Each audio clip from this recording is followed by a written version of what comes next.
আগে যেমন ১০,০০০ টাকা দিয়ে একটা গরু পাওয়া যেত, আমরা যখন ছোট ছিলাম ৬,০০০ টাকা দিয়েও আমি গরু কিনেছি। করোনার সময় আমাদের এখানে অনেকেই কাস্টমার যারা গরু নিছেন, প্রথমে তারা গরু অনলাইনে সিলেক্ট করছেন করোনার বছরে। ফেসবুক থেকে ছবি দেখে, ভিডিও দেখে, হোয়াটসঅ্যাপে তাদেরকে ভিডিও পাঠাইছি, তারা স্কেল করে দেখাইছি, তারা পছন্দ করছে।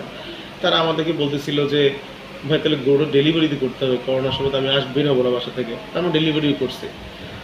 এখন কিছুগুলো পরে আমাকে প্রশ্ন করলে, ভাই আমি এখন বাসায় এই করোনার সময় এই অপরিচিত ৪-৫ জন কসাই ঢুকাবো, এটা তো আসলে বাসার যে টোটাল যে বাড়ির যে সিস্টেম, যারা কমিটি তারা তো আসলে হাউজিংয়ের তারা অ্যালাউ করতেছে না করোনার বছরে। তো কাইন্ডলি কি আপনাকে মাংসটা কেটে কুটে বক্সে করে পাঠাতে পারবেন কিনা।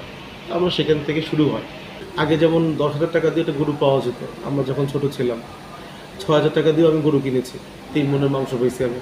আমার নিজের অভিজ্ঞতা বলছি, আমার বয়স তো বেশি না, ৩৬ বছর বয়স আমার। তো সেখানে আমরা দেখেছি যে এই কম ৬,০০০ টাকা ৮,০০০ টাকায় গরু, এখন তো একটা পচা গরু ৬০,০০০ টাকায় পাওয়া যায় না। দাঁত আছে, কোরবানি হবে, কিন্তু আর গায়ে চামড়াটা সুন্দর না, মাংস সেভাবে গায়ে নাই, দেখতে সেভাবে ভালো লাগে না। কিন্তু মানুষ কি বাজেটকে অতখানি বাড়াইতে পারে? পারে না। এই জন্য এখন নিরুপায় হয়ে অনেকে চায় যে আমি তাহলে ২ ভাগে কোরবানি দিই, ২০,০০০ টাকার ভাগা ২টা বা ১৫,০০০ টাকার ভাগা ৩টা দিক, তাহলে তার অ্যাটলিস্ট তার হয়। কিন্তু এখন সে ভাগা কার সাথে দেবে? সে তো তার পাশের ফ্ল্যাটের ভাড়াটিকে চেনে না, কথা হয় না।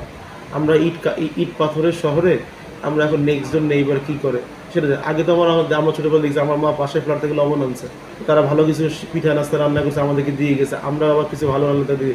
এখন তো সেই কালচারটাই নাই। তো এখন সে কীভাবে সে তো সাই ফিল করে কোরবানির সময় আসলে যে আমি ভাগে কোরবানি দিব, বিষয়টা কেমন? সে তো একটা আস্ত গরু কোরবানি দিচ্ছে, সে লজ্জা পায় বা সে নিজেকে হীনমন্যতায় ভোগে। আবার আমাদের যে আত্মীয় স্বজন যাদের এখন আছে, এই একবিংশ শতাব্দীতে বন্ডিংসটা আগের মতো স্ট্রং নাই। আগে তো আমরা ৩ চাচা ৫ চাচা মিলে কোরবানি দিতাম, ঠিক আছে? এখন কেউ কারোর সাথে চেহারাও দেখতে চাই না সামাজিক বিশৃঙ্খলার কারণে। তাহলে সেই অবস্থায় মানুষের কোরবানি কই দিবে? আমরা যে ধরনের গরু দেই ভাগায়, যে আমার এখানে যেই কাস্টমার আস্ত গরু নেয়, যেই মানের স্বাস্থ্যসম্মত মানের, ঠিক সেই মানের গরুই ভাগায় জবাই হয়। ছোট বড় হতে পারে, কিন্তু গরুগুলো স্বাস্থ্যসম্মত এবং আকর্ষণীয়। এবং তারা যেহেতু প্রতি বছর দেখতে পাচ্ছে যে তারা ভালো মাংস দিচ্ছে, এবং যে কসাই দ্বারা আমরা কাটি তারা প্রফেশনাল, এবং তারা খুব অল্প সময়ে পেয়ে যাচ্ছে। যেমন আমার ভাগার প্রথম কাস্টমার মাংস রিসিভ করবে সকাল ৯টায়। অনেক হাউজিংয়ে আজকাল গরু রাখার জায়গা নাই, গরু কষা অনেক হাউজিংয়ে, যেমন নোয়াখালী ডিউসিসে গরু কাটতে দেয় না, বাড়িধারা হাউজিংয়ে, বসুন্ধরা হাউজিংয়ে দেয় না। তারা কই যাবে? যেহেতু আমরা আগে গরু নিজে কিনতাম, নিজের লোক দিয়ে জবাই করতাম, সামনে থাকতাম, দেখতাম। তাহলে এখন আমার গরুটা জবাই হচ্ছে, যেখানে আমার ভাগ আছে, সেই গরুটা সুস্থ কিনা, সুন্দর কিনা, আমি যদি সেটা না দেখি, তাহলে বাসায় মাংসের প্যাকেটটা পাওয়ার পর যদি আপনার মন খারাপ হয়, আমি লাইবিলিটিস দেবো কেন?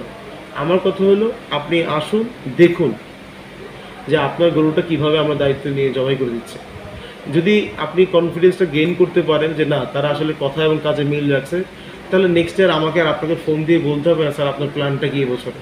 সে নিজে থেকেই আসবেন, এবং আশা করি সে আরও ২ জন নিয়ে আমার সাথে দেখা করতে আসবে। অনেক রিটায়ার্ড অফিসার, বড় অফিসার, তাদের বয়স হয়ে গেছে, তাদের ছেলে মেয়ে বাইরে থাকে, আর তারা চাইলেও আসতে পারে না, অসুস্থ, বয়োজ্যেষ্ঠ, তাদের বেলায় আমরা ছাড় দিয়ে বলি। সেরকম গত বছর ২৭২টা যে বুকিং ছিল, সেখানে আমরা ৭ থেকে ৮টা ডেলিভারি করে দিছি। কারণ কারো হাজব্যান্ড বিদেশে ছিল, বাসা ছোটো বাচ্চা, মহিলা মানুষ, কী করে আসবে উনি? কারো বাসা এখান থেকে সে যাত্রাবাড়ি, এত দূরে, তারটা ডেলিভারি করে দিছি। কারো আছে আঙ্কেল আন্টি বাসায় বয়স্ক, ছেলেমেয়েরা বিদেশে থাকে, তাদেরটা ডেলিভারি করে দিছে। অচেনা হওয়া সত্ত্বেও এই যে কোরবানির মতো একটা মহৎ ধর্মীয় উৎসবের মধ্য দিয়ে এই যে সামাজিক ভ্রাতৃত্ববোধ বাড়লো, এটা তো ভালো জিনিস। দেখা গেল যে এই গরুতে আবার এই ৭ জনের ভাগ, আগামীবার হয়তোবা ওই লোকটা আগে সিরিয়াল দেওয়ার জন্য নতুন 7 জনের সাথে 6 জনের সাথে পরিচিত হবে, হতে পারে না? তার মানে আমি দেখতেছি এটা অনেকটা ওই যে আমরা সোশ্যাল, যেটা ফেসবুক যেটা হয়, যে নতুন বন্ধু যে সংগ্রহ আমরা করি, তো এখানে তো আপনি নতুন প্রতিবেশী, নতুন বন্ধু, নতুন ভাই ব্রাদার পেয়ে যাচ্ছেন।